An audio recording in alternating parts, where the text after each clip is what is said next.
Hey, what's going on? It's Bill Burr, and it's time for the Thursday afternoon, just before Friday, Monday morning podcast, and I am just checking in on you. I'm not yelling it. I'm in Houston right now, and I got a show here in a couple of hours. And, I am in an advanced age at this point. This is how old I am. I now qualify for something I never heard of before. It's called AARP. AARP. I don't know what it does. It's for old guys like me. We're not 65. We're 50. And evidently, I can now go to the movies for $8. I'd probably get a free side of Metamucil.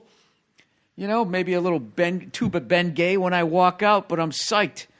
So, don't let anybody ever tell you that getting old fucking sucks, okay? Yeah, it does. Your body breaks down, and eventually you take a dirt nap. Who's kidding who?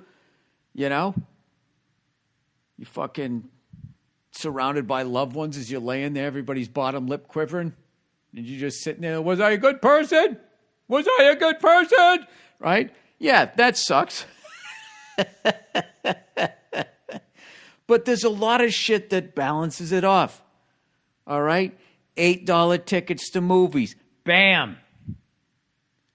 Talking shit to somebody in their 20s, like you're a badass, but you're too old for them to fuck with you, so you look tough, right, in front of your 50-year-old wife. Boom. That's pretty much the extent of it. I haven't really, I'm new to this being fucking over the hill here. But, getting to wear a stupid hat, right? One of those fucking old man coats. I can't it's not like I can't wait, but I'm going to enjoy it. Anyways, before we get started, I have a couple things to promote. Oh, Rough and Rowdy Brawl, August 5th. The people over there were nice enough. El Prez, Dave Portnoy, was nice enough to invite me back, and of course I jumped at the chance. I had such a great time the last time when we were in fucking Charlotte. It's so cool, and I will show up to these things as long as they have me because it's ridiculously fun. So it's going to be in Youngstown, Ohio. All right, kids come out of the womb swinging. All right. When the doctor hits the baby on the ass in Youngstown, he's wearing headgear. That's all I'm saying. And a mouthpiece. All right, Bill, we get it. They're tough. All right? Who knows? I don't know what their deal is there. I don't know why they're so tough there. I imagine, I think each little pool of people, starts off with a couple of Adam and Eves, right? And they bang.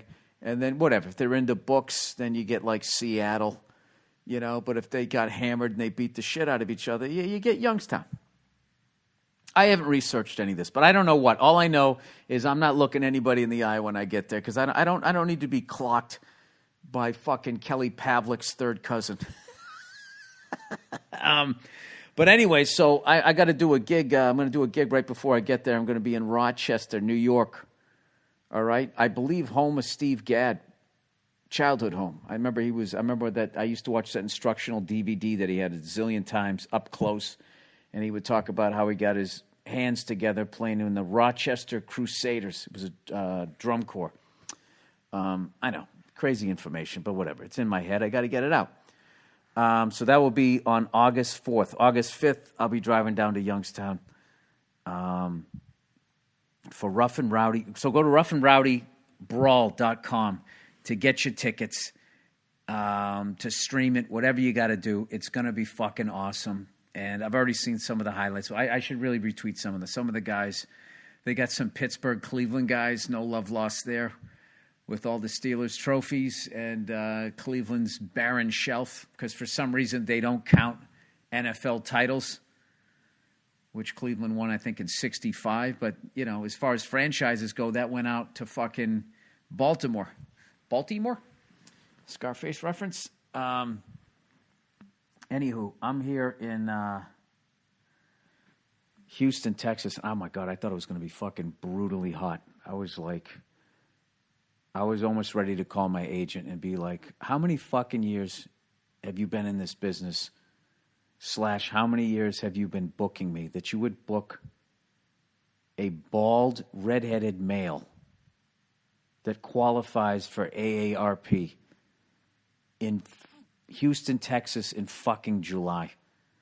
But when we were coming in for landing, I was looking out the window and all the, fields that I saw were green. So I was like, all right, maybe they're getting some rain. I don't know. But it's not that bad down here. The bad thing is I forgot my show shoes, For those of you not in show business, you have your shoes that you walk around in, your shoes you work out in, or whatever. All right, this is very first world here, okay, for those of you listening in lesser countries.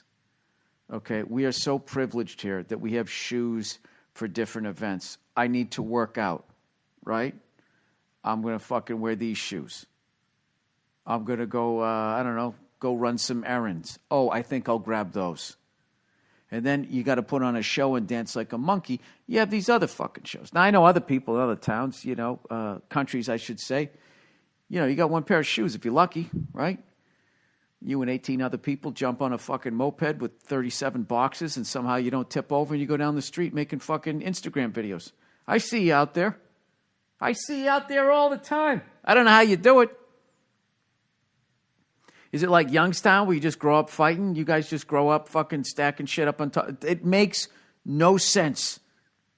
And somehow they stay upright. Everybody always watches fucking Evel Knievel jumping over the buses with a motorcycle that probably weighed like 400,000 to 500,000 fucking pounds. As great as that is, as impressive as that is, to drive down the street with all your personal belongings, your wife, and all of your kids with that much to lose, I don't think Evel Knievel can touch that. Because if he wiped out, he died. That was it. He didn't lose fucking everything and all his clothes. All right? So that's one to grow on. Next time they say Evel Knievel is the grandfather of fucking the X Games. All right? There's always somebody else. Everybody talks about Edison. There's always a Tesla. Sorry. What do you want from me? I got to fill up a fucking half hour here. I'm waiting for my salad with the protein coming. I've been doing real well with the whole eating and everything, and I actually got in contact with a nutritionist. I took a long pause there for all you guys to be like, oh, gee, what are you going to do next? You going to get Botox, you fucking freckled cunt? Huh? You going to find some ginger cat and skin it and put the fucking hair on top of your head? Well, maybe I will. That makes me feel better about myself. Fuck that cat. Never been a cat person, right? You know why they have such attitudes? Is because they're allowed to shit in the house. And then they think you're on the same level. And then they're faster than you. And then it's over. Then you can instill like fucking martial law with the water spray bottle. You don't want to fucking do that. Although I would enjoy doing that. I would actually, if I wasn't in this business, I would do that as a job. Because I don't like cats. I respect them. I do, but I would get a lot of enjoyment spraying water at cats that jump on the back of couches. Is that actually a career? Can you do that? Is that how my life's going to end? Wait a minute. Is that what's going to happen to me? I'm going to die alone with like a cat. Have a cigar, a little glass of fucking whiskey or something. And I'll just be sitting there in my rocking chair. I'll have all these fucking cats. So that'll be like my fucking PlayStation 19, right? Because I wouldn't have saved my money. I'll have all these fucking cats, and I'll just be spraying, and I'm just cackling, laughing until I keel over, like Brando and fucking The Godfather. Jesus, Bill, I know. I don't know what it is. I was doing so well with my anger, and I just been losing it lately. Fucking losing it. I don't know. I think I need to let it out. It's kind of like boozing. It's like if I don't do it, then it just builds up. I went online yesterday looking up like what you call that. It's not a fifth of Jack Daniels. It's the smaller one. It's the little brother to that one. That's always been my favorite. If you're just going to get fucking hammered, you get that size of it, right? I was just talking to Nate Craig, who's going to be with me this weekend, crushing it in front of me. I was saying I like that size. You pour it over on the rocks. You don't get there's no guilt. that you're wasting this booze that's been in a barrel for fucking, I don't know, since Nixon was in office, and you're just sitting there getting shit-faced watching a baseball game. It's, it's Jack Daniels. There's plenty of it, right? And then when you finish the bottle, you get like a sense of accomplishment. So that's all that not boozing does for me. It just makes me want to booze more. And I think like not flipping out is the same thing, right? Now, for those of you new to the podcast, if you're questioning, did he just justify not controlling his emotions and his drinking problem? Yes, I did. Yes, I did. And thank you for noticing. I don't have a fucking drinking problem. I drink just fine. What I have is a drinking buddy problem. Can't seem to get anybody I can fucking drink with that ain't going to be sitting there counting my fucking drinks. All right? Now, we both went to public schools. We can both count up to 20. You ain't pressing me. All right? You want to press me by a fucking round. Quit reminding me that I drove tonight. The fuck? Could fucking drive that car in my fucking sleep. I'll back it on home. You keep fucking talking. That's my inner alcoholic is a fucking redneck. Anyways, shout out to Chris Hardwick. Congratulations. They investigated and they found out what most of us already knew. You're a good guy. And it was nice to see one of those ones that seemed really sort of fucking frivolous be investigated thoroughly, according to CNN Entertainment. And, that needed to fucking happen. Because, that whole Me Too movement was supposed to be for people that were like victims. It wasn't supposed to be, something to be used to get back at somebody, I don't know. I shouldn't, I guess, allegedly, whatever the fuck you're supposed to say. But it was nice to see that AMC took the time to investigate it, saw that nothing happened. They were satisfied with it, and they brought the guy back. There you go. There you go. I hope that this is like, because it kind of needed that. And there was the initial fucking, because nobody listened to women. So then there was just this floodgate of fucking anger. You had to ride through it. And you knew eventually somebody who didn't do shit was going to go down. So it's nice to see that they rectified that situation. Did I just get myself in trouble by saying rectified? Is that too much like rectal? Did I just advocate something? I mean, it's a strange time. You don't know what to do. Anyways, plowing ahead here. So I forgot my goddamn show shoes. All right. I'm becoming Billy Minimalist, but not on this level. Like, I like to wear a nice pair of fucking sneakers or shoes when I do my shows, and I don't have them. What I have, I just have my fucking workout sneakers. So I'm going to go out there looking sharp from the ankles up, and then I'm going to have these big, clunky fucking 50-year-old white guy, my feet hurt sometimes, sneakers on. So, I give it about 7 minutes before somebody heckles me. Well, now that I've put it out there, someone's going to do it and think they're original. Or maybe it's their way of saying that they listen to the podcast. I don't know. But I'm going to beat all of you because I'm just going to come out and address it. Anyways, you know what they look like? They don't even look like men's sneakers. You know those fucking sneakers that like old ladies with big feet get? You see them on the bus. They just have, like, you see them, the cute little old ladies, and they just have these giant fucking sneakers over their feet. You know what I mean? That's what they look like. No, they're not all white Reeboks from the late 80s.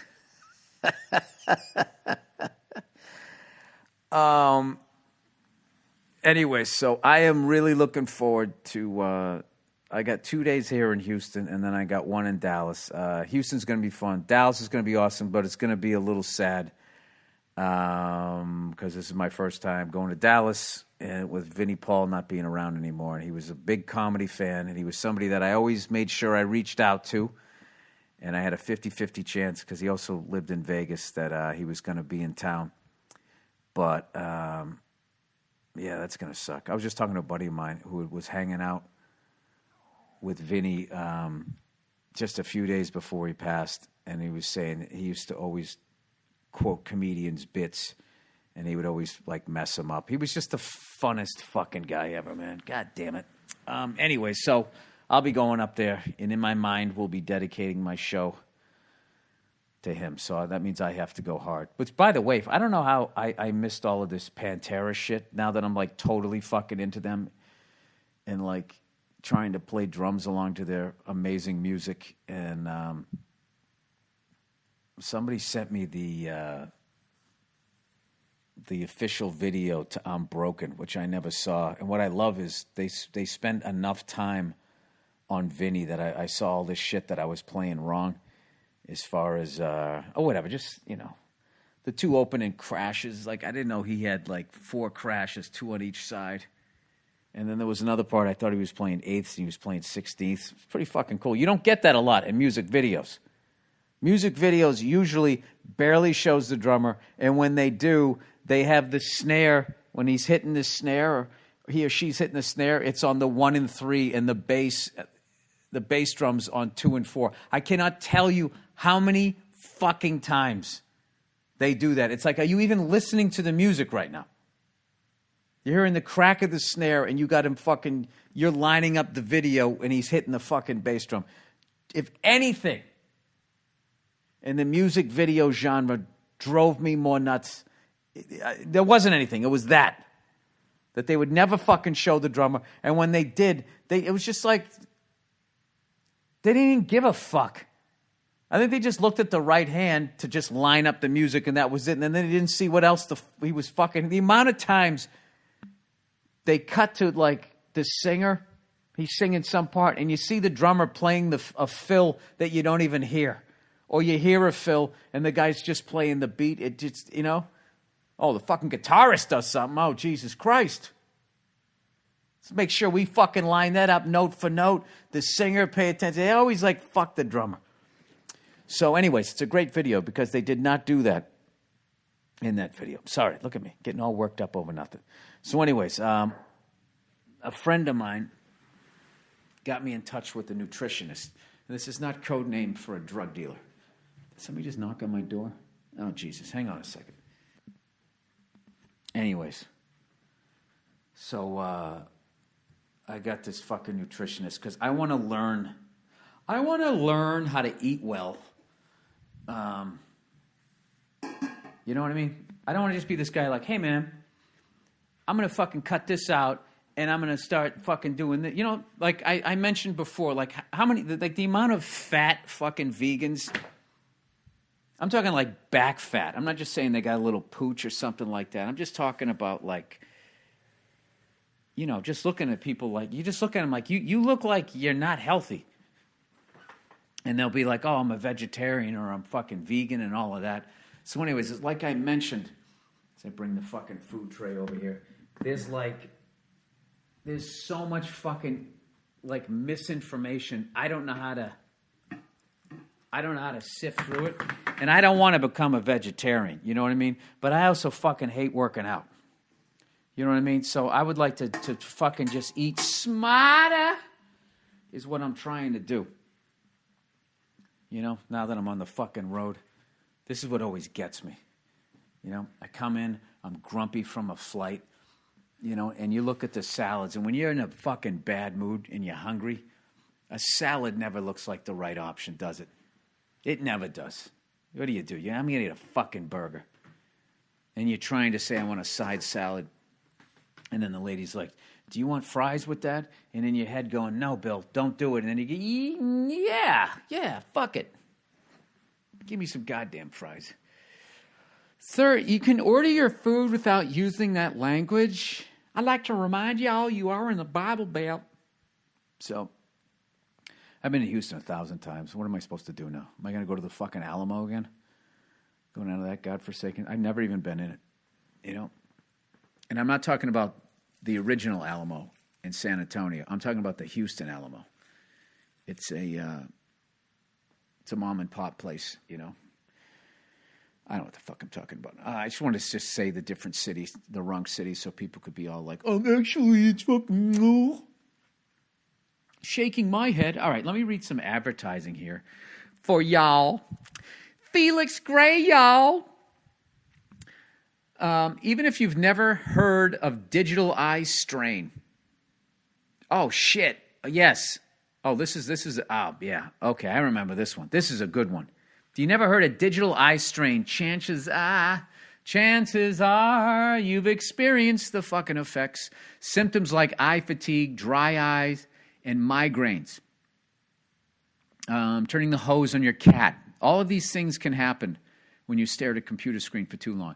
Now you can profit with your eyes.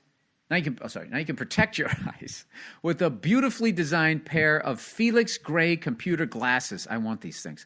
Felix Gray's lenses are specifically designed to filter blue light and eliminate glare from screens. The two main culprits behind digital eye strain. Whether you're at work or play, they have the blue light filtering technology embedded into the lens so they're effective without the telltale yellow tint or color distortion of other blue light filtering glasses. Felix Gray's, y'all, frames are handcrafted from premium Italian acetate. Acetate. I already forget what that means. The same material used by the biggest designer brands in the world, and they're super stylish. There's no prescription necessary. Take them out of the box and slam them on your face and get back to internet porn. Their glasses are available in non-prescription readers, and they just launched prescription lenses so everyone can benefit from wearing a pair of Felix Grays. All orders are free shipping and free returns, so you got nothing to lose. Go to Felix Gray Glasses, y'all. FELIXGRAY glasses.com/Burr to try a pair of Felix Gray glasses today. That's FelixGrayGlasses.com/Burr. FelixGrayGlasses.com/Burr. I think that I need glasses because of these fucking computers. That and I'm 50. Hey, I'm 50, y'all. Let's get in a truck and go fuck a catfish, man. Butcher Box. I love that I believe in all the products now. Butcher Box. These SOBs. Butcher Box delivers healthy 100% grass-fed and grass-finished beef, free-range organic chicken, and the top shelf, the Johnny Walker Blue of all meat, heritage bred pork. The incredible quality, my mouth waters when I read this shit because all I do is think about that fucking pork chop. I apologize. The incredible quality of Butcher Box meats starts with the commitment to raising animals humanely and free of antibiotics and hormones before they kill them.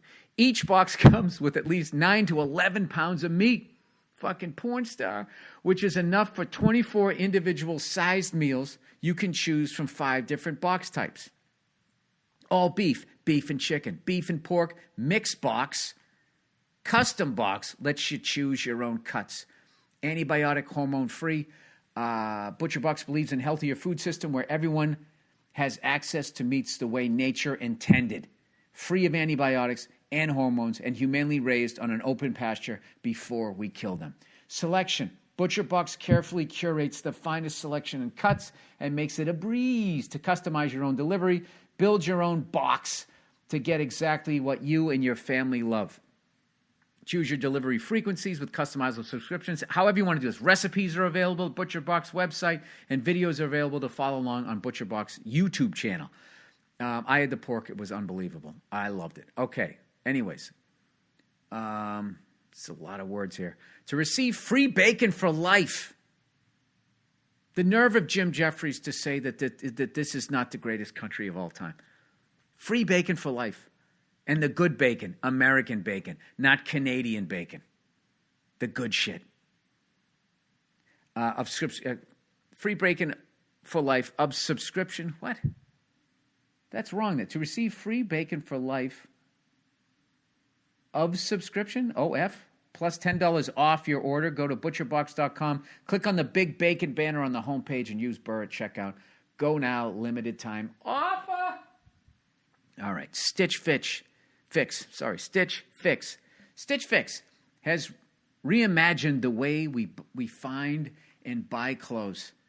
First of all, hats off to these guys, no pun intended, that they took the time to figure out how to fix this boring problem.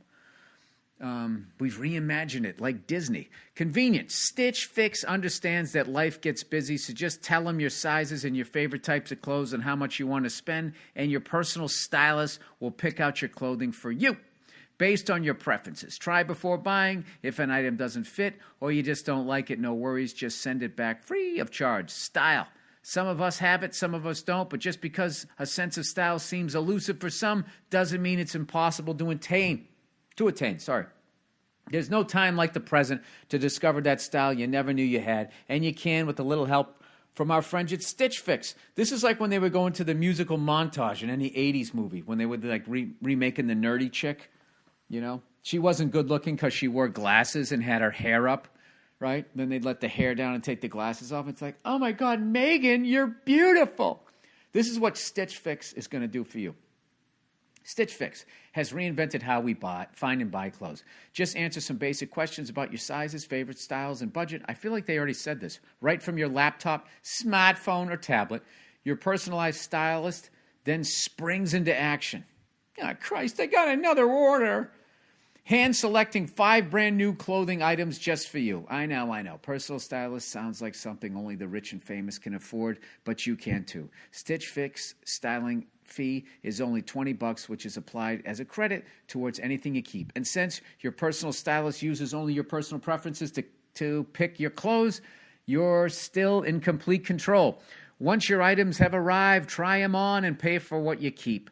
Don't like something, need another size, just send the items back. Gross. No questions asked, and shipping is always free both ways. Get your fix wherever you want or sign up to receive scheduled shipments. The choice is yours. You're going to love Stitch Fix, and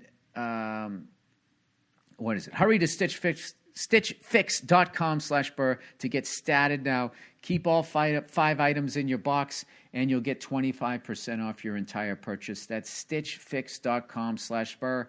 Hey, stitchfix.com/Burr. All right. So anyways, I'm on the road. I just ordered a salad. And I got the beef. You know, I probably should have got the chicken. I just got fish, but I ate fish yesterday. And you know what? I always forget to tell them, don't send me the fucking dinner rolls. And now they got them all warm underneath the napkin with some butter. And my mother taught me not to waste. So what am I supposed to do here? Huh? I don't know. Anyways, but I'm liking the way I look right now. I guarantee it. So I would like to continue with the not boozing for a while. I'm now going to do it like the way I smoke cigars, like a chimney.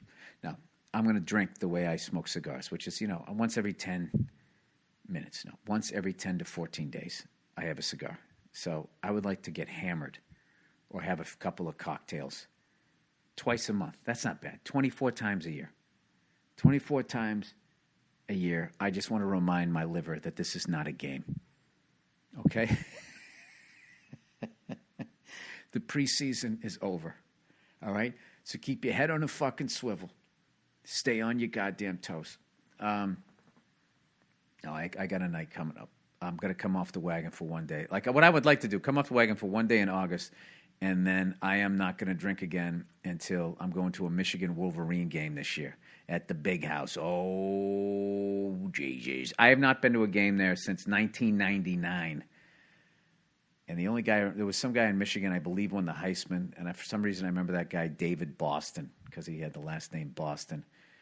And then he went to the Chargers or something like that. I can't remember. But I went to the Michigan-Ohio State game, the big fucking rivalry game at the Big House. That's a good one. I've been to some good ones, man. I've been to that one. I went to, the fucking... Texas versus Oklahoma. I've been to that one. I never been to USC, UCLA. That's fucked. I've been out here for so long. But the one I would love to go to, I want to go to Alabama, Auburn. I've seen LSU, Alabama. I've seen Texas A&M with Johnny Football versus Alabama. I just like, those fucking SEC games are the best. I shouldn't have said that. Now I'm listening to everybody. Actually, the Big Ten is fucking. I get it. You're partial to where the fuck you're from. All right, that's the podcast here. I got to go do my fucking show. Hope you guys have a wonderful Thursday and a great weekend, you cunts. The music that we're going to be using is Darren King. He did a cover of, is it Richie Haven? Is that his name? The guy from Woodstock? He did a cover of his Freedom. If you guys want to know who this artist is, it's Darren King. And he's done everything. He used to play drums with Mute Math. He plays guitar, he sings, and from what I've heard, he's going to be maybe doing a small tour coming up. But I'm a big fan of this guy. He's just like incredible artist. So enjoy the music, and then we'll have a half-hour greatest hits from a Thursday afternoon podcast just before Monday. From Thursday, I don't know, a couple years ago, or maybe from earlier this year. I don't know how the fuck it works. All right? Have a great weekend, you cunts, and I'll see you on Monday.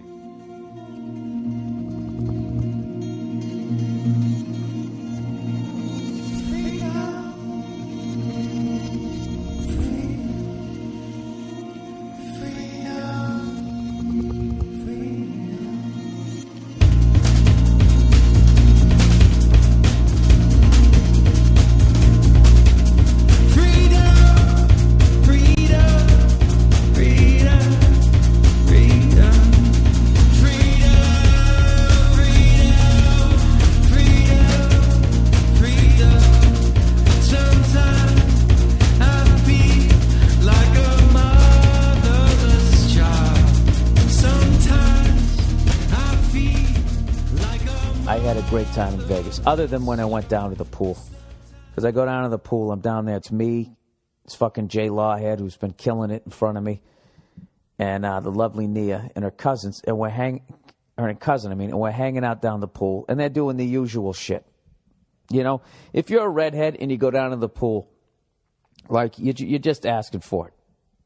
People all, look how white you are.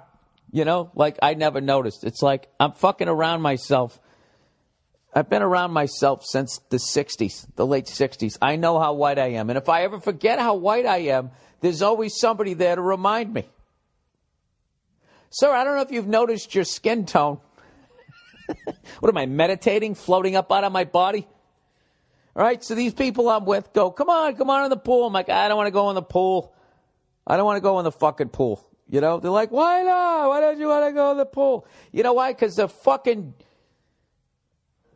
Look at these people. Look at them. Look at them. And would you take a bath with any one of the people that you see here? These fucking just messes of human beings. There's not enough chlorine in a fucking pool to kill whatever the fuck they're dragging in the pool. You know what's like? I finally ended up going to the pool. Then everybody made fun of how white my fucking alabaster chest was. And then I had to stay in the shade of the fucking... the lifeguard's chair, you know. I had a show to do. I'm being a professional. I can't come out stage later, half in the bag, looking like a lobster, right? I got to do my little song and dance later on that night. So anyway, I ended up getting in the fucking pool against what I wanted to do, you know. And then I get out of the pool. First of all, for my age, I am in absolutely phenomenal, top shelf shape. All right? I got to tell you, the fucking, just the humanity that I saw poolside in Las Vegas. The fucking humanity. Keyword, manatee.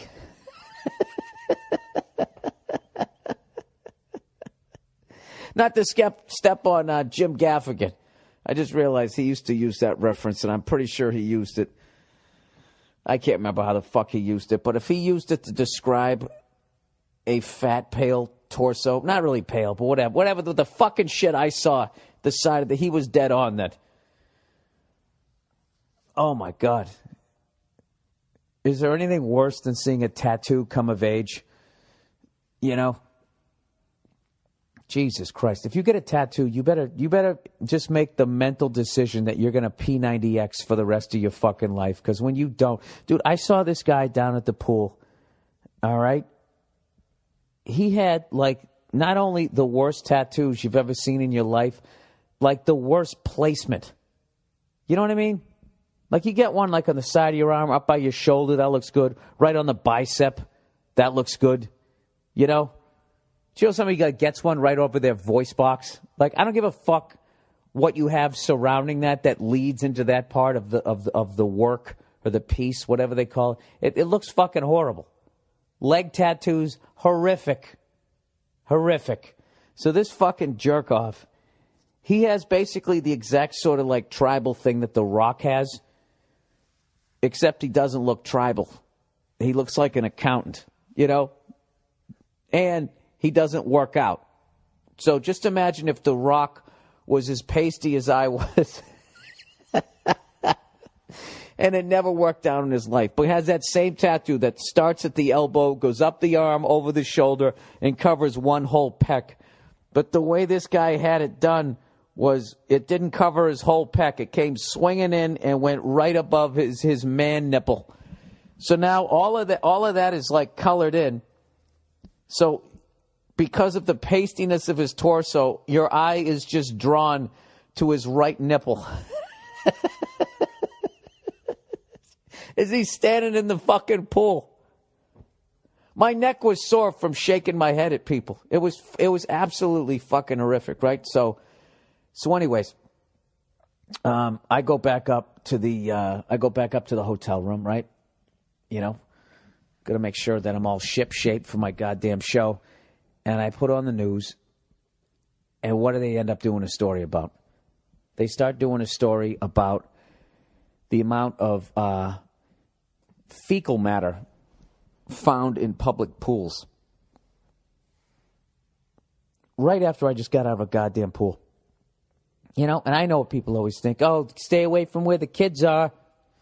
Stay away from the kiddie pool, right? Stay away from that. They always blame the fucking kids. Well, you know, something... After seeing what I saw poolside, you know, there weren't a lot of kids in there. But I guarantee you, somebody got E. coli. I know this is fucking disgusting, but people, you're basically bathing. You know what's even more fucked up is Vegas is just like, you know, people fly in from all over the world. You're taking a fucking AIDS bath, you know, with a shot of fucking, what the hell was that shit that came out? But it killed people so fast that it just burned out. Everybody just ran into the woods. The fuck was that shit called? Ah, Christ, I can't remember. Ebola. That's it. With a shot of Ebola. Or whatever. Food poisoning. I don't know what it is. A salmonella shower. Whatever the fuck you want to call it. I'm done with public pools. The only pool that I will ever swim in again is my pool, if I ever get one, or the pool of some hot chick that I want to fucking bang because I have Nia's permission. That's the only way it's going to go down. Other than that, you know, I'll just go take a bath. That way I'm out of the sun. You know, I'll take a couple of vitamin E pills, whatever the fuck it is you get from the sun. Other than skin cancer, I'm done with it. You know what America needs to implement after years and years of calling the French people smelly? You know, that's kind of like the thing when we went over to France and saved their ass for the second time last century. Oh, wait, did we do it once? We did it one time, right? I can't fucking remember. So anyways, we've always made fun of the French for how they smell. If you ever watched Bugs Bunny growing up and you saw Pepe Le Pew, if you noticed he had a French accent, you know, that's the kind of shit you couldn't get away with today because of political correctness, I guess. They were basically saying that, you know, that they stunk. But I'll tell you one thing that the French have when it comes to hygiene over Americans, all right, is the bidet. All right? I can guarantee you, if I ever go swimming in a public pool again, it's going to be in France. Unless there's a bunch of Americans. I know I've been over to England. I never saw a bidet over there. You know? A bidet is basically a car wash for your asshole. And, you know, it leaves you feeling refreshed. Puts a fucking smile on your face. And evidently in France, you're so fucking happy you forget to put on deodorant. But I'll tell you right now, you can jump in that pool. I bet they're not talking about that shit over there. Right? Sometimes I feel like I'm almost a long way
Hey, how are you? It's Bill Burr, and it is the Monday Morning Podcast for Monday, July 26th, 2010. Look at that, huh? The last Monday in July. Another summer month flying by, and once again, there they are, the goddamn banker cunts, just staring you in the face, sticking their hands out, their little grubby fucking hands, asking for another pound of flesh, as they do at the end of every month, don't they? I actually talked to a buddy of mine who's outside the business and got a check the other day, right? And was, bitching about the taxes. Was talking about all the taxes taken out. And he goes, "Thanks a lot, Obama." Then I got into a fucking argument trying to get this dude to stop blaming the standing fucking president. You got to get to the fucking guys who put the dude in there. Not even put the dude in there, but can take the dude out.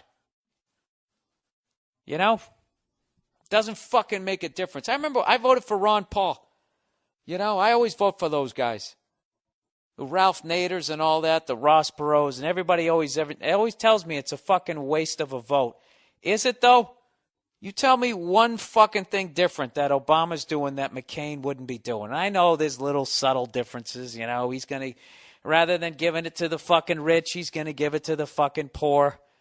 Both their philosophies suck. And bankers just keep getting richer and fucking richer. It just blows my mind. It's one thing I've learned, finally figured out over all this shit. That whole rich guy, well, give it to the rich and they'll create jobs and it'll trickle down. The key word is trickle. And we're all going to be sitting there with their tongues out, trying to catch a drop of fucking prosperity. And then on the other side, if you just give people shit, you don't help them. They come back the next day like a fucking cat, waiting for another bowl of milk. It's like, no, dude, I was trying to give you nourishment so you could go fucking, have enough strength to go milk a cow, whatever the fuck you're supposed to do. Oh, I didn't know. I thought this is where I get the free milk from. All right, get the fuck out of here. You fucking piece of shit. Anybody got a bum for a friend? Always asking for money. You ever do that and you're doing well in your life and you feel guilty?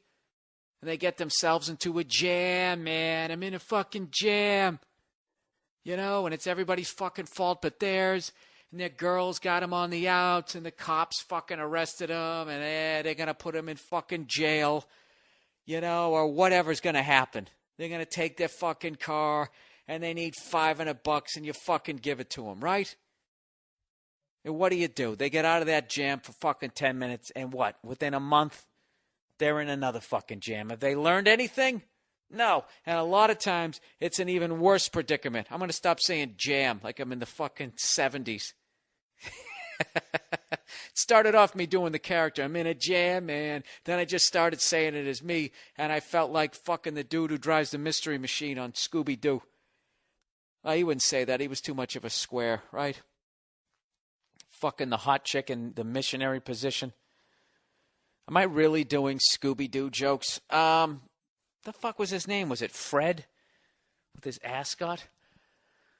That's all I'm saying. Dude, it's all fucking bullshit. I believe there's plenty of fucking money. If these fucking banker assholes will stop taking all of it and these corporations, I don't know, does it really cost, will it really cost like fucking $40 a t-shirt?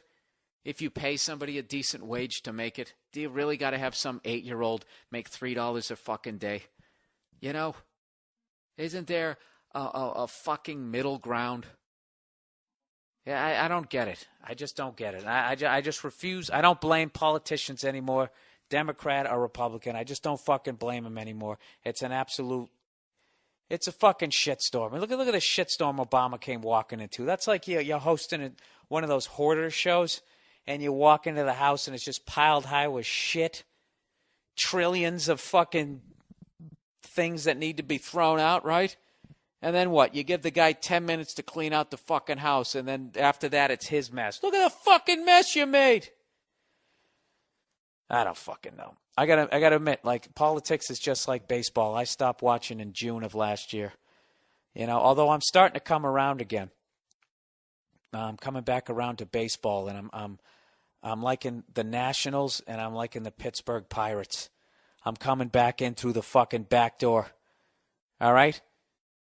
I'm going down to tier 3. I'm bored shitless with Yankees, Red Sox. I gotta admit, I'm fucking burned out. I'm burned out with this shit. It's just like, whatever. We won the fucking World Series, then we won another one. That's the end of the movie. Roll the credits. I gotta fucking try to give a shit, act like I give a fuck 12 times a goddamn year. I don't know. Yeah, but I don't watch politics either. I just, and all those political fucking shows on TV, I can't get into them because there's nobody really taking the people that I feel need to be taken to task. And at the end of the day, the people I feel need to be taken to task are, it's all based on shit I watched on YouTube. You know? So who the fuck am I to bitch? So I just tapped out. I just said, you know what? Fuck it. Fuck it. I'm going to get myself a bear. You know, maybe get a pistol, learn how to shoot the fucking thing. You know what? A beer sounds really good right now. If I ever drank a beer on the fucking podcast, I think I'm gonna go fucking get one. Do I got time to go run and get it? You know what? It's not one of those beers you can really drink out of a fucking can. You got to pour it into a glass.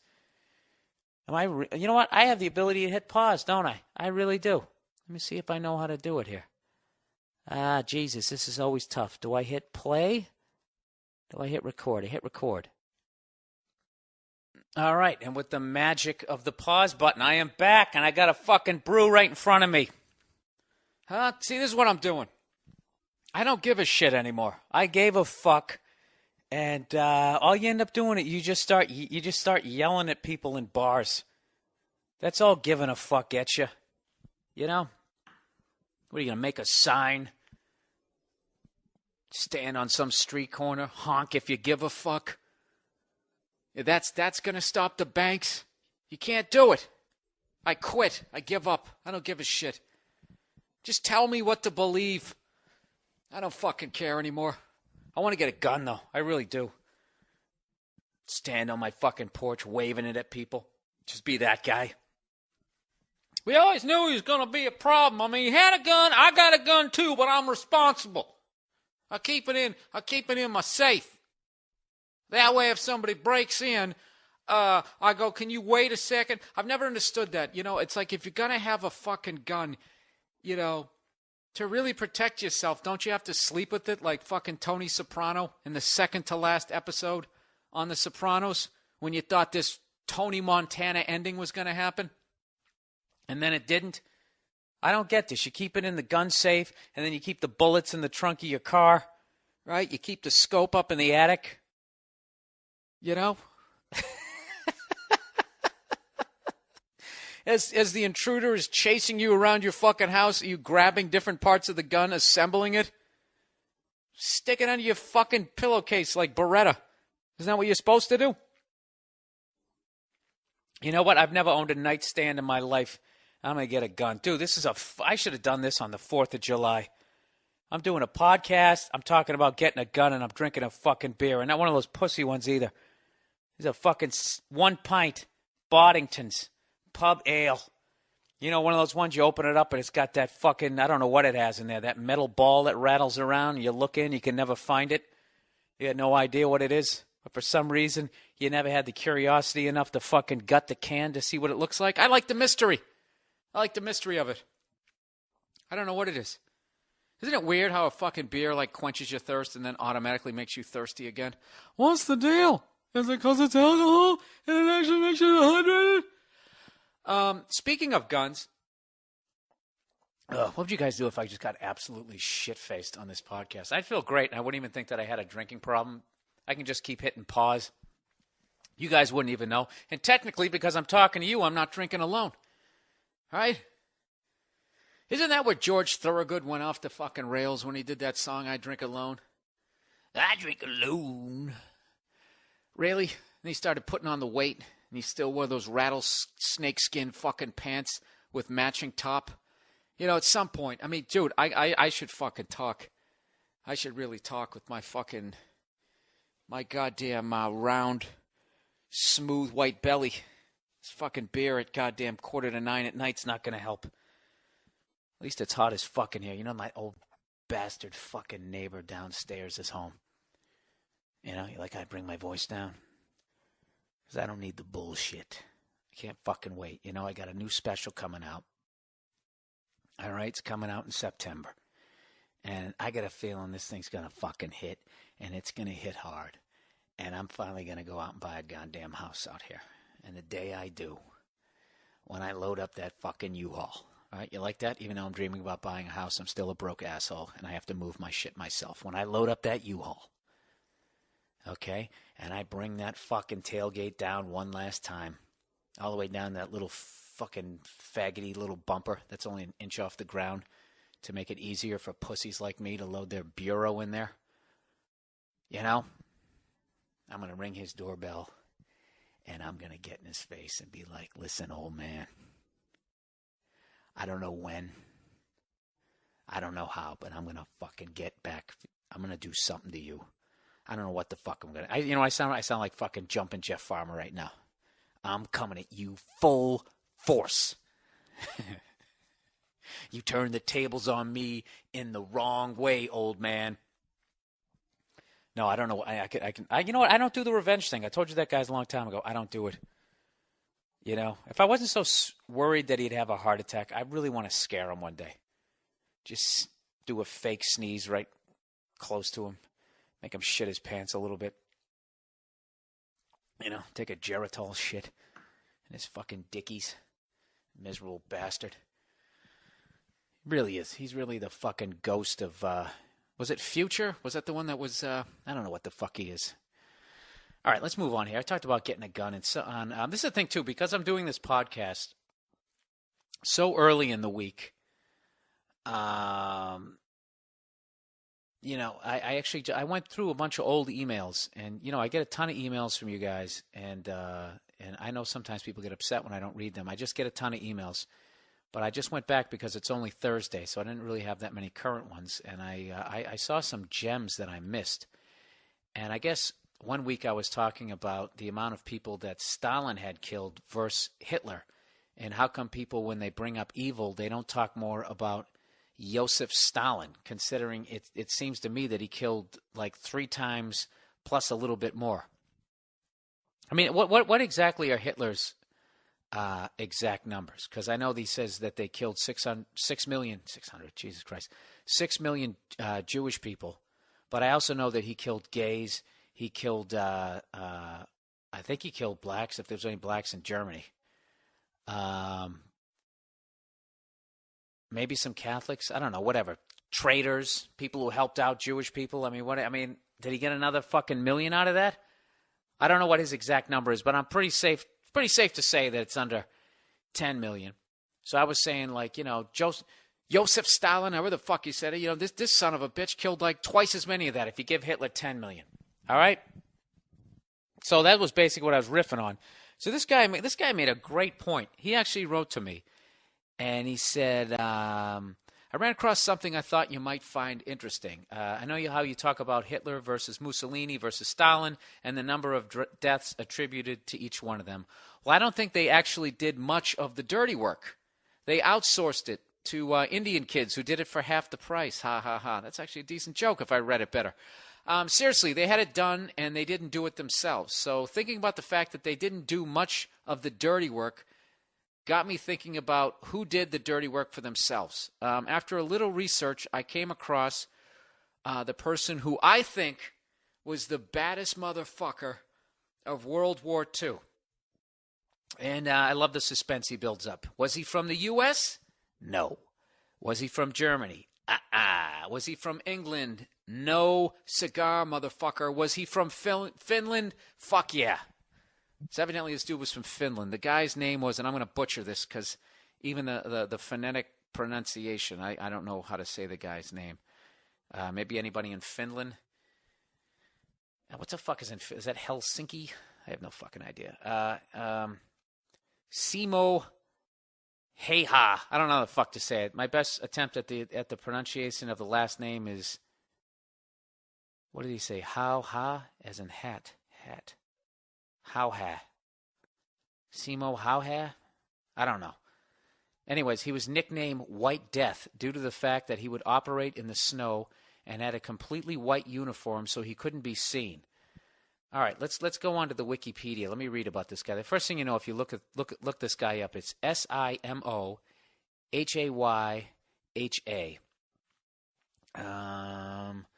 Lived to be 96 years old. All right. Nicknamed the White Death by the Russians. His highest recorded number of kills, he was a sniper, was 505. He has the highest recorded number of kills, 505 kills in any major war. All right. Before entering combat, he was a farmer and a hunter. His farmhouse was reportedly full of trophies for marksmanship. So I guess he was a natural. He was kind of like the Wayne Gretzky of killing shit, right? It was during the Winter War, 1939 to 1940, between Finland and the Soviet Union. Isn't that interesting? They call it the Winter War. Or maybe that was an aspect of World War II. I have no idea. Anyways, the Winter War, that he began his duty as a sniper and fought for the Finnish army against the Red Army in temperatures of minus 40 and minus 20 degrees Celsius. So what's that, like 80 degrees Fahrenheit? I have no idea. It's fucking cold out. Dressed completely in white camouflage. Heyha, whatever the fuck he calls his name, Heyya, was credited with 505 confirmed kills of Soviet soldiers. 542 unconfirmed deaths, if unconfirmed deaths are included. The unofficial Finnish frontline figure with the battlefield of Kola places the number of his kills at over 800. Because I guess he also had a submachine gun, and people give him credit for killing another 200 people, thus bringing his credits up to at least 705. Remarkably, this is the biggest thing here, this motherfucker did this in fewer than 100 days with very limited amount of daylight per day. So he just sort of woke up, I guess, he's killing like 7 people a day. If he's up for 16 hours, once every couple of hours. What else can I say about this guy? I missed the part where he got deformed. Part of the way through there, he was... Where the fuck is it? Another tactic, was to compact the snow. You would compact the snow in front of him so that the shot wouldn't disturb the snow and reveal his position. He also kept snow in his mouth so that when breathing, the steam would not give him away. How have they not made a movie about this guy? He preferred to use iron sights rather than telescopic sights for all you gun nuts to present a smaller target. I see, because the sniper must raise his head higher when using a telescopic sight. To prevent visibility risks, a telescopic sight's glass can fog up easily. Okay. The Soviets tried a number of ways to get rid of him. Counter snipers, artillery strikes, and finally on May 6th, the guy was shot through the jaw during combat by a Russian soldier. The bullet tumbled upon impact and left his head. Fellow soldier picked him up. Half his head was missing. He regained consciousness 7 days later. The day peace was declared. Shortly after the war, this dude went straight from corporal to second lieutenant, the highest jump in rank in the history of the Finnish army. Wow. Did that bore? I hope that guy didn't bore you guys too much, but there you go. And they asked him later on in life, did it bother you, the amount of people that you kill, which is such a douchey fucking question. And he just basically said, look, I was doing the job they told me to do. Like they all end up fucking saying. Did it bother you? Did it bother me that I killed the guys who were trying to kill me? No, it didn't. I'm sure a couple of dumb fucks who thought they were in the clear and got up and took a piss, and he kind of felt bad. Like, Jesus Christ, dude, can you at least piss behind a tree? Maybe that would make you feel bad. What do you guys think? Do you think you'd feel bad? I would just think if I went to war, I've always felt this, that the second the battle started, I would be the guy crying in the foxhole. But if I could ever just kill that first fucking person, I would just be like, all right, well, fuck it now. And I just think I would be so filled with anger and fear that I don't know. I have no fucking, those people who fight in wars, man, people who join the service, Jesus Christ. I don't know. I don't think I could, as much as people sit there and they talk about, the balls it takes to do stand-up, it really pales in fucking comparison when, if you just talk about someone who goes into the Peace Corps and is trying to bring water to a tribe, forget about somebody who's fucking going to war. And speaking of, let's talk about stand-up terminology. Here's something that has been bugging me lately, is I've noticed that, and this happens, people come up with new words, like, I'm chilling. I'm going to use like hip-hop slang because that's always the easiest. It's the only ones I can really think of, and then they just become words. But just as a stand-up comic purist, I've noticed, when I get into it with the crowd, when somebody heckles me and then I give them shit back, I get emails. I was at your second show Saturday night. I loved the way you heckled that guy in the audience after he heckled you. Heckling is done by the crowd. The comedian does not heckle the crowd. He can play with the crowd, and he can fucking... I don't even know what it's called when you fucking murder a heckler or you destroy him, but you're not heckling him. All right? You're up there trying to do your act. The only way for a comedian to heckle a crowd is if he sat in the crowd and the whole crowd got up on stage and then tried to do some sort of performance. And I interrupted and fucked up their performance. But when they tell me to go fuck themselves, fuck myself, they're not heckling me. Jesus Christ. You would think that I would actually have the decency to look up heckle. Why don't I do that? Heckle definition. God damn it, that beer tasted good. And I got a fucking 6:54 a.m. Definition for heckle. Okay, here we go. Try to embarrass and annoy by questions, jibes, or objections, badger. Try to annoy someone speaking or performing in public by questions, jibes, or objections and badger. There you go. See, that's why you can't, because you're not trying to perform in public. All right? I skipped over the shit in parentheses, so let me read that again. Heckling is trying to embarrass and annoy someone speaking or performing in public by questions, jibes, or objections, badger, or whatever. That's what it means. So the comedian can't heckle the crowd because the crowd is not on stage trying to give a performance.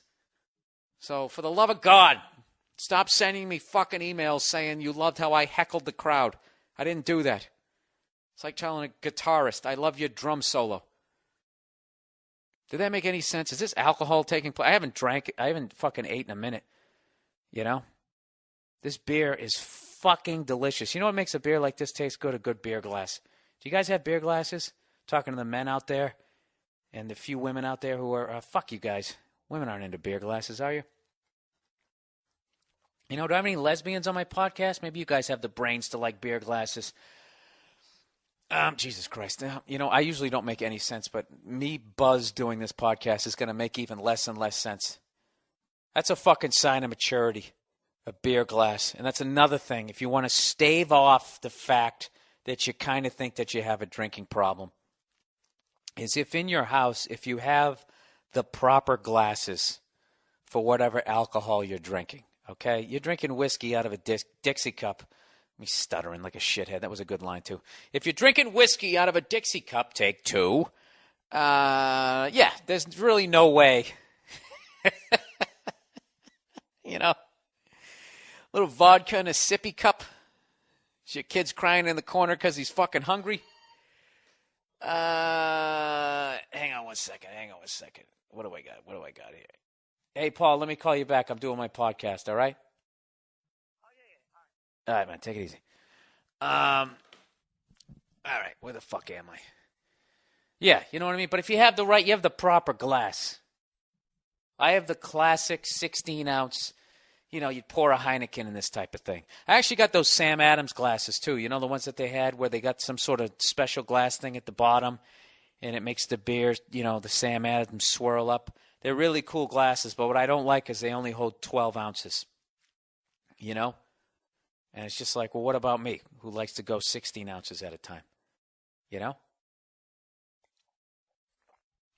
All right, I'm not even being funny right now. I'm just fucking sitting here enjoying. There's nothing better. One nice fucking beer, but can you ever stop? You know what's funny is my girl's not here right now. It'd be funny if I'm just sitting here in my fucking boxers and just she comes home and I'm about ready to go on the road for another 5 days, and then she just comes home and I'm just fucking sitting here buzzed. T-shirt, boxers, socks.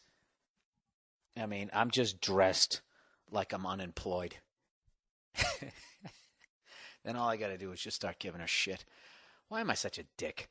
All right, let's continue on here. Yeah, that would be unsightful. And speaking of shit that's just fucking unsightful, to use a segue from the 1980s, I was flying back from New York, and you know what's a real pet peeve of mine is these motherfucking, like, regular-looking people who just they kick their shoes off during the flight, all right, and they're not wearing any socks. All right, so it's gross enough that you have your bare feet on that airline carpet where God knows what is in the rug. Okay? You know how filthy the fucking air is in the goddamn tube? They never recycle that fucking air. You're just breathing. I mean, it's like 80% carbon dioxide, right? So what the fuck you think is in the rug? Have you ever seen them shampoo a goddamn rug in between flights? They don't do it. And you're putting your bare feet on it. This is what kills me. This is regular fucking people. After they've kicked their shoes off, they have to go to the bathroom. They get up and they walk down the aisle into the bathroom with no fucking socks or shoes on. It's the most disgusting. I saw this girl sitting next to me. She had one of those English, Australian, I can't pick out the accent. For the next time you fucking Europeans shit on what animals we are over here, one of your fucking birds who was sitting next to me got up with their flip-flops on. No, kicked them off and then walked. She actually, I'll give her credit. She did walk halfway to the bathroom and then came back. And I was like, all right, she has some class. But she had her hair up and she had flakes behind her ear. It was disgusting, the whole fucking flight. And I couldn't stop looking at it every time I'd glance over. And then I would just keep making these noises going, ah! Then she'd sort of glance at me and I'd pretend like I didn't do it. She probably thought I had Tourette's and she didn't realize that I'm reacting to the fucking flakes behind your ear. What kind of a mother are you going to be? You can't even clean behind your own fucking ears. Put your head down and go walk barefoot into the fucking airplane goddamn bathroom and clean yourself up before I slap the shit out of you. All right, what else do we got here? All right, here's a good YouTube video for the week as the fucking booze is starting to kick in. Boddington's, I highly recommend it. All right, you youngsters out there, you're probably not going to like it. All right, but as your voice gets deeper and your balls start to drop even further into the toilet bowl, I'm telling you, it's a beer you're going to fucking like. What am I doing here? Where the hell am I? All right. Note to self, don't drink when you do the podcast anymore. Would you guys enjoy a podcast if I just got completely shit-faced? The thing is it's only an hour long, so it's kind of hard to get drunk that quick. I could get pretty buzzed. Really, Bill? Is that what we're here? We're down to right now? Is like you're going to do like some fucking stunt like David Blaine? Bill, why don't you do the podcast in a fucking block of ice, you dumb cunt? I think it's time for a special guest at some point. I got to get another special guest on this podcast. All right, plowing ahead here. Here's a YouTube video to watch for this week. Baby preacher with subtitles. It's just fucking awesome. It's I don't know. This baby who I guess goes to church every fucking day and has watched these preachers preaching. And then they gave the baby the mic and it's just sort of walking around going, talking baby talk. But somebody transcribes what the kid is saying. And I swear to God, the way they put it up there, right as you read it, the baby says it. And it sounds like the baby's saying it. And it's fucking, and it's a visual joke. And I'm trying to explain it here. All right, underrated, overrated for this week. I'm doing this at a half hour in, knowing full well that I have to somehow fill up another 20 fucking minutes. All right. Overrated for this week. This is a great one. Overrated wind chimes. This dude says, I hate the annoying clink-clank sound with a fucking passion. What is wrong with the people? Huh? What's wrong with people? Seriously, the world is not loud enough. You have to fucking add to it. You know, they do believe the sounds will make them better people or make life better. You know what, dude? You were on such a great roll till you wrote that fucking sentence.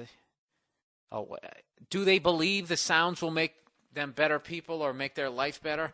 I found it most annoying and invasive. I find it... Oh, Jesus Christ. I'm never drinking on the podcast again. Go fuck yourselves. All right, what is wrong with people? Where am I? I find it the most annoying and evasive thing I am forced to listen to, even with closed windows.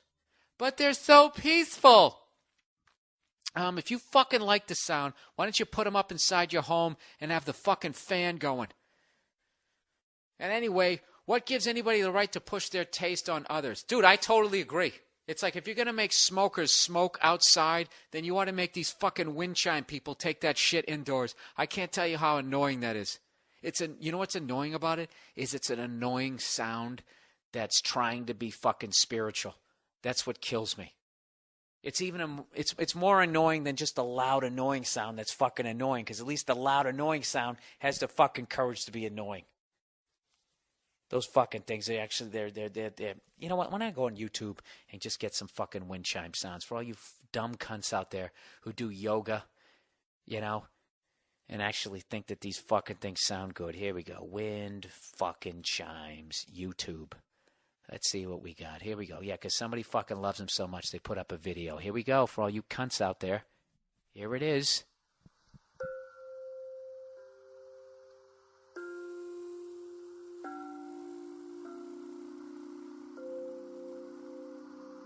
I gotta admit, those are nice. This isn't fair. This guy's got he's got the professional grade level ones. These things look like the exhaust on a goddamn... Oh, that's giant wind chimes. All right, I just learned something. I don't mind giant wind chimes. Oh, here's one. Here's one of these little douchey ones you get at a fucking hardware store. It's typical YouTube. You just can't put wind chimes. Okay, beautiful wind chime. Is this the cunty sounding one? There it is.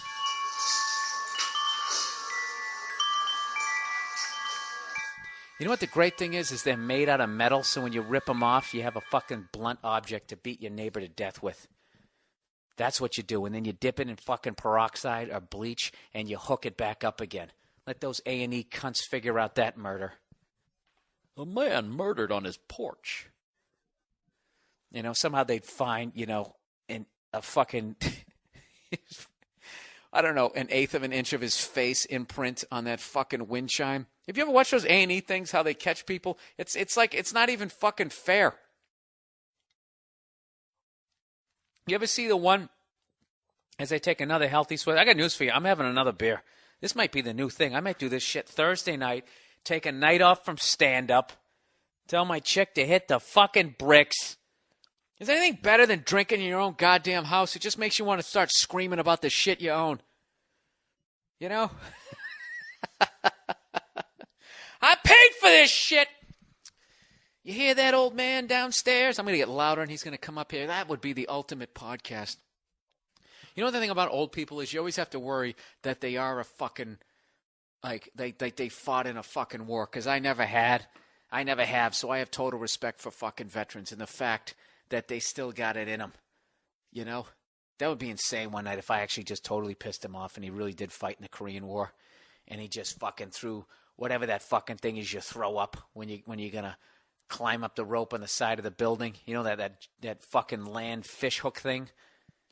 Throws it up there and just climbs up, comes over my railing as I'm sitting here doing this podcast, half in the bag. And he's got a kitchen knife between his teeth like a fucking pirate. What would I do? I've probably taken 12 karate classes in my life, and they've all been like, you know, 6 years apart. fucking guy'd come in and fillet me. You know? I don't fucking know. I just sat back and I just lost the screen here. Yeah, so whatever. Wind chimes are fucking overrated. They really are. But I got to tell you, if you get the giant ones are nice. Listen to the giant ones. The giant ones have a nice tone to them. It's a little deeper. I think I figured it out.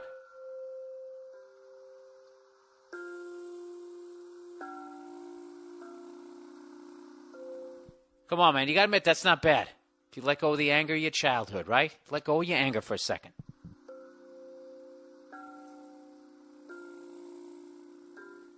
See? Sound of a ship in the background.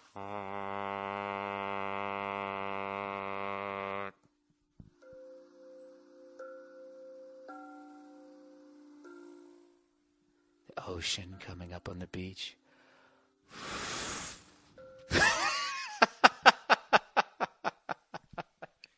You ever get to that point, right, when you're going to get relaxed and let go, and then you get so fucking scared, you get right back into the anger, and then you want to punch somebody in fucking yoga pants? All right, enough with the fucking wind chimes here. I was really painting a picture there. Fucking Michael Winslow here. I think it's time for more booze. What do you guys think? How about a nice healthy sip? Ah, god damn it. That's fucking delicious. You poor bastards in O&A. You poor bastards in AA. That was one good thing about the trip. When I went back, is I actually got to do Opie and Anthony, and I'm going to do it again next week, probably again the Tuesday again. I'm on the exact same flight back to Los Angeles. I did the Opie and Anthony show this past Tuesday. Popped in there for like an hour. Had a good fucking time. Didn't get a chance to argue with Anthony, but, you know, it was still good to see him. As adorable as ever. All right, let's plow ahead here. Let's get to some more fucking overrated shit. Overrated. Super expensive TVs. Who the fuck needs to spend $2,000 on a TV? I know they're super clear, etc., but it's not like it's some huge jump. My 8-year-old Sony still works great. The picture is fine. If I want to watch some great TV, I'll just go to one of the 100 bars in the city that have 80 of them slapped on the walls, which is another thing that's overrated. Cookie cutter bars with 1 million TVs and zero atmosphere. But I digress. You guys are fucking good writers. And I like how you said, I digress, rather than me last week when I say, but I digressed in the past tense.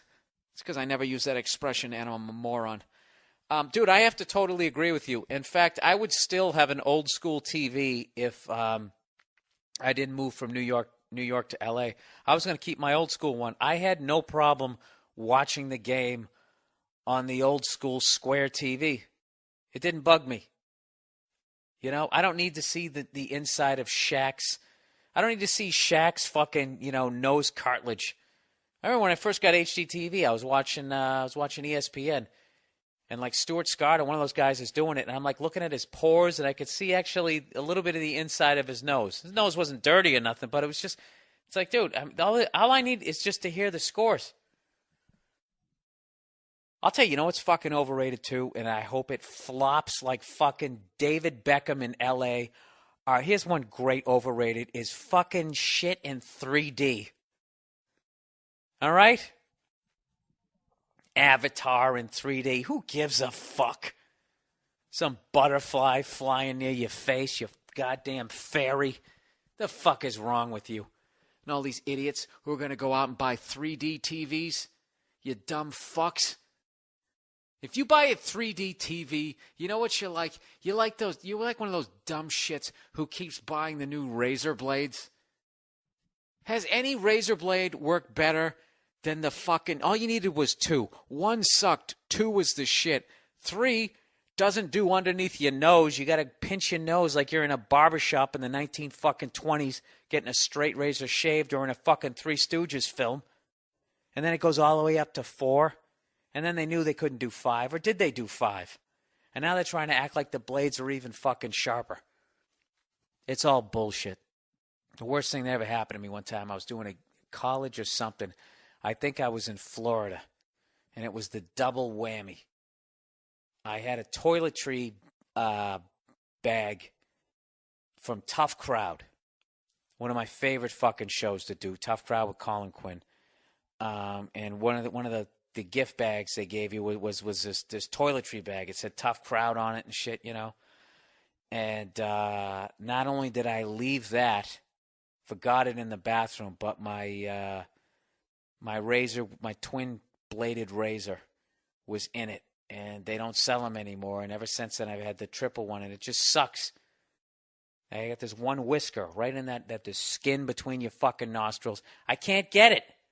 And I got to do all these different fucking tricks. I'm doing it right now. I got to make my nose look like that fucking chick's nose in the Batman Revenge movie. I bet she has no problem. That was kind of mean.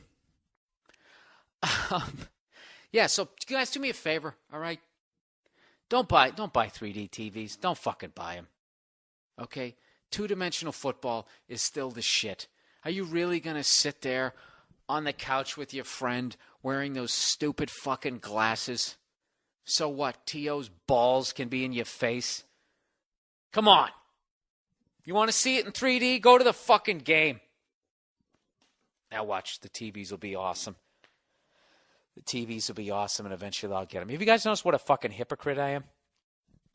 I bought the Prius, I defended it, and slowly I'm going towards a Challenger. You know? I'm fucking totally into conspiracy theory. I'm actually still into that shit. Now I don't give a fuck. Now I'm just sitting here in my underwear doing a podcast on a Thursday, drinking a beer. You know? I quit. Fucking quit. You know what I realized the other day, too, is... whenever you start talking shit, when you get into conspiracy theory, you actually think that, you're onto something dangerous and people are going to start watching you. But the bottom line is the second you recorded it and there's, I just look at what Mel Gibson is going through. What he's going through with the recorded shit that he's fucking said. I'm not saying I said anything racist or anything, but everything that I've done on the podcast in the last 3 fucking years, I can never pull a Schwarzenegger. Let's just totally get into fantasy here. Let's pretend that I actually somehow became a huge fucking movie star, did it for 20 years, and then got sick of it and decided to run for political office.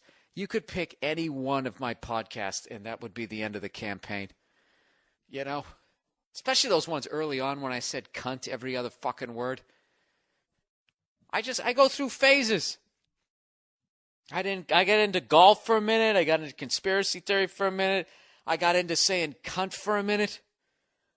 And I don't know, it just all goes by the fucking wayside. This is one of the reasons why I can't sustain a fucking relationship. Although I've been able to sustain this one. You know? I finally realized I'm going to stop fucking running like that fucking Eagles song.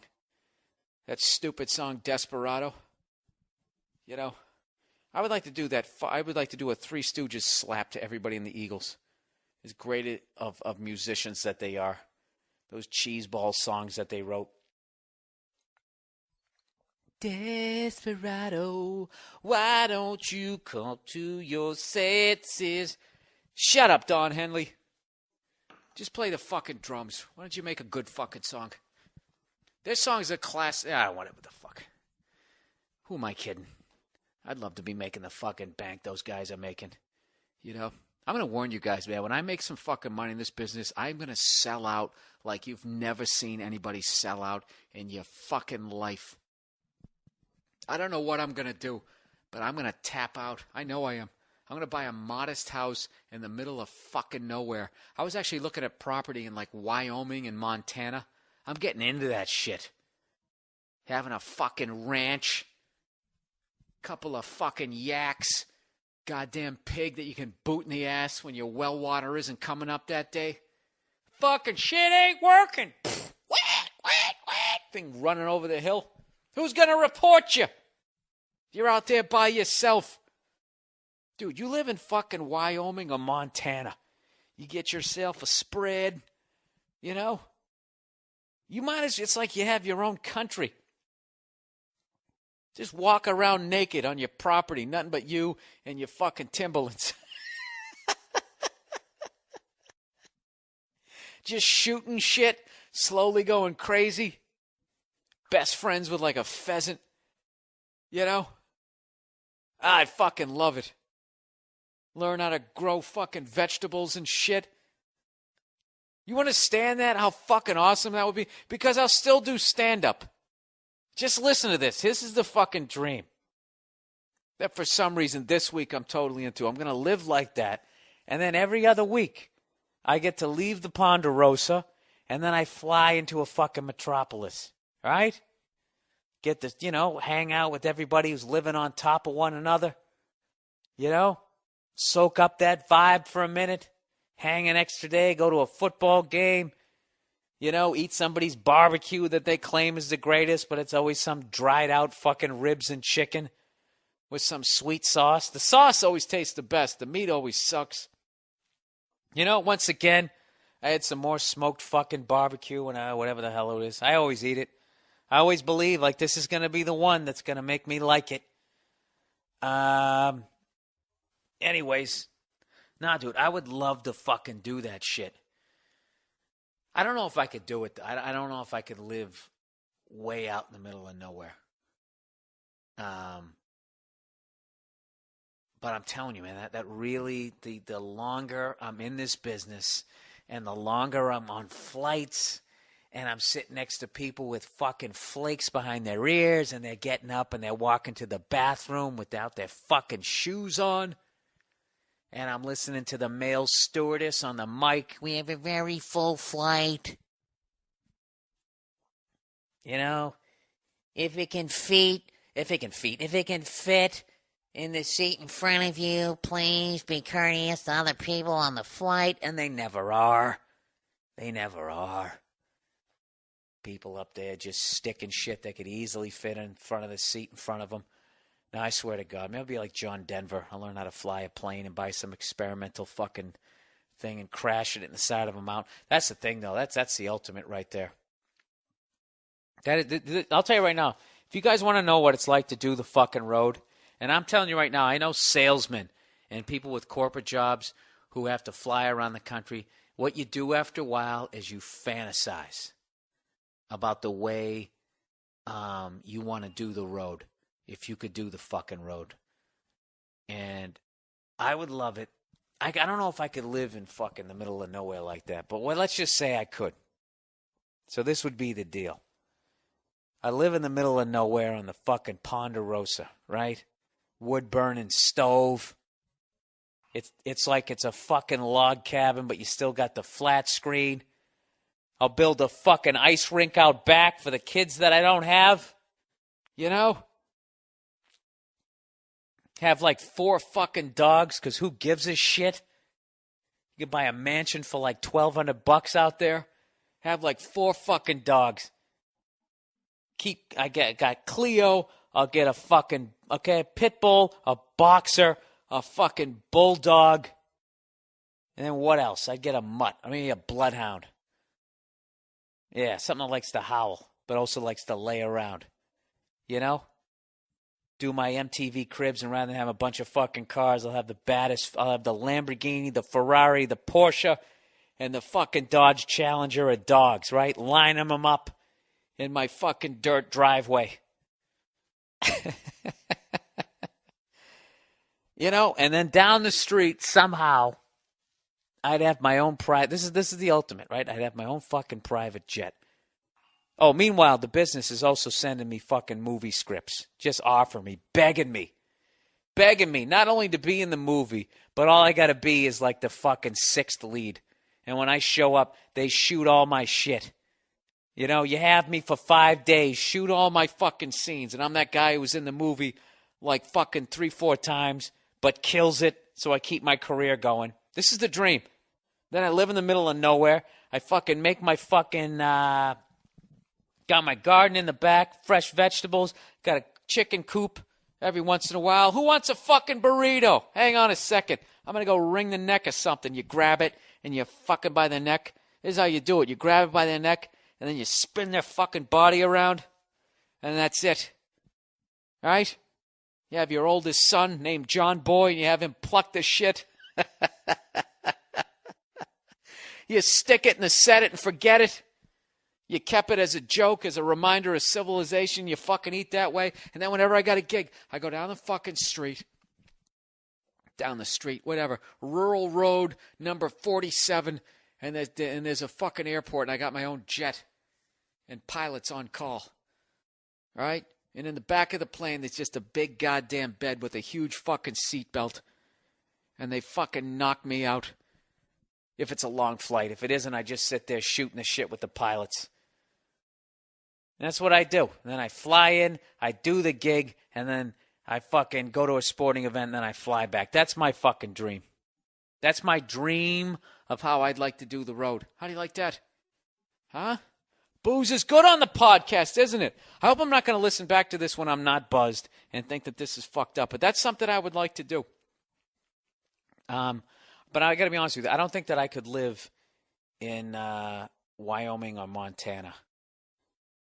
I do think that I could live. Where could I live? I could live in parts of Pennsylvania, Connecticut, upstate New York, parts of northern New Jersey, maybe western Massachusetts. I don't know. Maybe Northern California. We get up there and they got some redwoods and shit. I don't know. That's fucked up, man. It's scary. You want to do something fucked up? Go on Google Maps and just look at Montana, and then just pick a town, and then hit satellite, and then just drop that little man, and then just go down a fucking street, and you'll see what it's like out there. And if you don't hear banjo music, you're not a fucking human being. It's scary. I'd love to go out there, man. I want to check it out, just see what the fuck is going on up there. I actually know a guy who has a gig out in fucking Montana. I've actually was thinking about doing it just because I've never been out that way. All right, let's get on with the overrated, underrated. Or continue with it, I should say. Overrated. The word, I like this one. Overrated. The use of the word countless. I hear it on the news all the time. This tragedy has left countless numbers of people homeless. That's bullshit. I think there are like 6 or 7 billion people on Earth. I know the numeric system works. I can count to 7 billion. Hell, I could count to 7 trillion given enough time. I'm not saying the tragedies that happen aren't bad, but trying to jack up the fear quotient by making it sound like the number of people affected is just too big to comprehend is bullshit. I like that. I never noticed that. Leaving countless people homeless. What do you mean by that? Actually, 1,247. Well, you know what? I think I could count that high. Are you saying that you don't care about the homeless? No, you dumb cunt. I'm saying that I can count that high, so it's not countless. 1,200 it's countable. Leaving countable people homeless. This guy's absolutely right, or this woman, whoever wrote it in. Absolutely fucking right. You are absolutely fucking correct on that one. Underrated. Animated shows on TV today. The Simpsons and Family Guy are legitimately well-done shows, and South Park to a lesser degree. Dude, I think South Park is still the best. I'd go South Park, The Simpsons, and then The Family Guy. South Park has the best social commentary on TV, but I have to tell you this. I don't watch that show. What the fuck is it? I always mean to watch it. It comes on Sunday night. How the fuck do I describe it? It's the African-American one. There we go. Come on, you know it. I don't know what it is, but I heard that one is the shit. What the fuck is the name of it? I can't remember. I heard that one's awesome. I got to get into watching that. I always say I'm going to, and then I never do. And there's also a billboard I've seen on Sunset Boulevard out here for that show, Children's Hospital. It looks creepy as hell, and it's on Adult Swim. That's what I'm trying to say. Adult Swim is what that other... The Boondocks, right? Is that the name of it? And then there's the... I heard that Children's Hospital is great. I want to check that one out, too. All right. What are we doing? Where are we going? They have... Okay, cartoons. They have good writing, good plot points, and legitimate social commentary. Totally agree on all of that. This is what pisses me off, though. I can tell you the number of times that someone will ask me what I've watched on television. I will give them the plot of a Simpsons episode, not mentioning any names, or the fact that it's a cartoon, and they will tell me how funny they think it is. But then when I tell them it's the Simpsons or the Family Guy, it's a Simpson or a Family Guy episode, all of a sudden they turn their noses up and say that they're adults and they don't watch cartoons anymore. What the fuck is up with that? A funny show is a funny show. Dude, I couldn't agree with more. I couldn't agree with you more. Let me take the last fucking swig here, and I'm gonna finish this thing off, and I'm gonna finish up the podcast. Here's something that I have learned on the podcast. Hang on a second. Here we go. Let me get a little more happy juice here. Oh, God damn it. That's fucking perfect. Anyways. Oh, by the way, I've been watching a lot of the old Jackie Gleason. I used to watch him when I was a kid, and I never really noticed how many the older shows. It was weird. I don't know what it was, because I came up in the 70s. You have to understand that a lot of the original shows weren't filmed, so there was no syndication. That was the brilliance of Ricky Ricardo there. What's his face there? Ricky Ricardo was his character name. Desi Arnaz, that he actually had the brilliance to film I Love Lucy, and get the rights for the old episodes. Like, nobody in the business foresaw the money in reruns, and they signed off and just gave them to him basically for fucking nothing. So anyways, there wasn't a lot of reruns. Certainly from the 1950s, there was, a lot of those live shows, they just went live and that was it. But, so like, what am I trying to say? And actually, television, this is how old I am. Television, for the most part, as far as the golden age of television, right up was only 20 years old. And there was only 3 networks, so you basically got the best of the best. And I used to watch, like, the Jackie Gleason show. They used to show reruns of the Dean Martin show. I know this makes me sound like I'm older than fucking dirt, but they used to play it. They used to play all that shit. Three Stooges, all that type of shit. And I used to watch the Jackie Gleason show. And he had this character, Reginald Van Gleason. And I don't know, the character, he just had this little broom mustache. And before he would say anything, he would kind of sort of hum. And then say whatever he said. And I watched one the other day where he was playing, he's trying to solve a murder mystery. And he comes walking in on this couple. There's a dead body in there.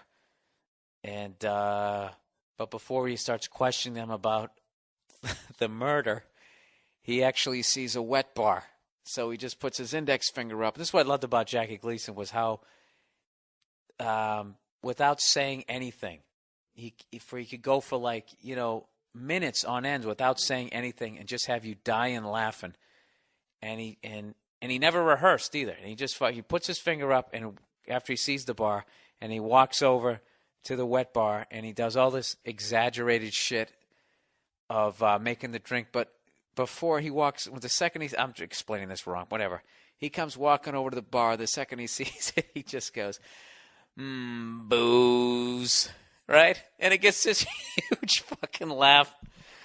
I don't know. I don't know what that, I just love that old school shit where fucking drinking and having a drinking problem is funny. This guy, there's a dead body in the room, and he's going to make himself a drink first. He obviously has. His priorities are out of fucking whack, and nobody gives a shit. So whatever. But anyways, this last week of this podcast, I really learned, man, how to do, if I ever want to do a fucking radio show, there's three topics that get me the most email responses of either I totally agree with you or you're fucking annoying the shit out of me. And they are politics, sports, and Jesus, or any sort of religion. If I go off on any of those, like, trashing the fucking LeBron. I'm trashing, what did I do? A few weeks ago, I trashed New York and the Knicks. I got all these fucking emails from Knicks fans. Last week, I trashed the fucking, I didn't think I trashed the Lakers. I thought I was just talking about Kobe versus Jordan. But all these fucking Laker fans just fucking writing in writing in capital letters, flipping the fuck out. And I don't know. This podcast has been very educational in like that level where it's like if I ever do a fucking radio show, which I don't think I will. I like doing this shit better. And I always felt when I did Uninformed, when we were actually able to do episodes of that, I always felt the callers slowed down the show, you know, and there was so many people just fucking with you or whatever. But if I ever get in a situation I have to do a radio show and I want to get callers, those are the three fucking magic topics that just get people flipping the fuck out. I guess the fourth would be if you trash one of the sexes, you know? I don't know what the fuck I'm saying here. I'm just enjoying the nice buzz of one fucking beer. That's a great thing to do. Drink a 16-ounce really good beer on an empty fucking stomach, you know, and do a goddamn podcast and tell me you're not proud to be a fucking American. All right, that's it. Okay, I think we had a little bit of something for everybody here. Wind chimes, booze, reminiscing, telling you my dreams of how I want to live in the fucking future. I guess none of which included having a spouse or children. Fucking creepy is that? That's it. That's the podcast here. I did it on a Thursday. And hopefully I'm going to try to do Letterman again next week. My set is more than ready to go. And I'll try to give you the heads up this time if I get bumped. But whatever. It's I'm kind of psyched that I got bumped because there's nothing cooler than going to the Ed Sullivan Theater. It's just a shit. You come out beforehand. They show you where your mark is. And as much as they're showing you where your mark is, you're sitting there going, Jesus Christ, the fucking Beatles were here. The Stones were here. The Doors came out. This is where the Doors came out. And Jim Morrison, whatever the fuck he wasn't supposed to say, he said. It's incredible. It's an incredible, I'd say it's one of the few things left in show business that is still as big as show business was back in the day before it all got splintered into like 400 different channels. So whatever, all you young comics out there who never done Letterman, I'm telling you, it's not going to fucking disappoint you.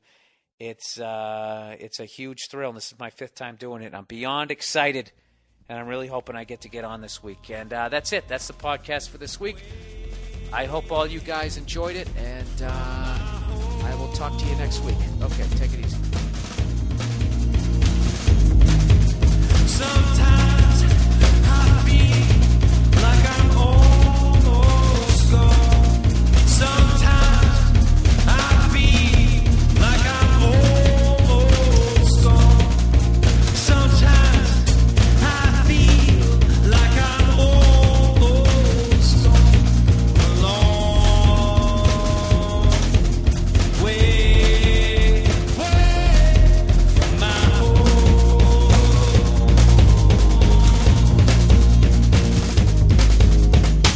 I got a telephone in my bosom, and I can call you up from my heart. I got a telephone in my bosom, and I can call you up from my heart. When I need my mother, father. When I need my brother. Will you be my sister?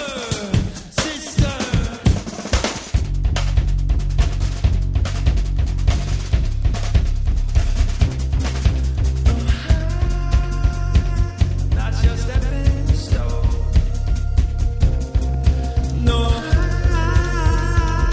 not just stepping stone. Not just stepping stone. No, not just stepping stone. Not just stepping stone. Not just stepping stone. Not just stepping stone. Not just stepping stone.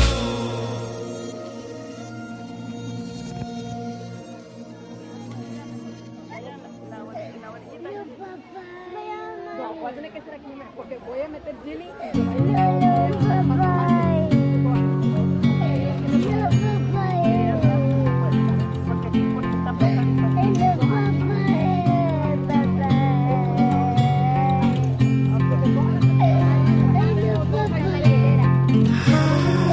Hello,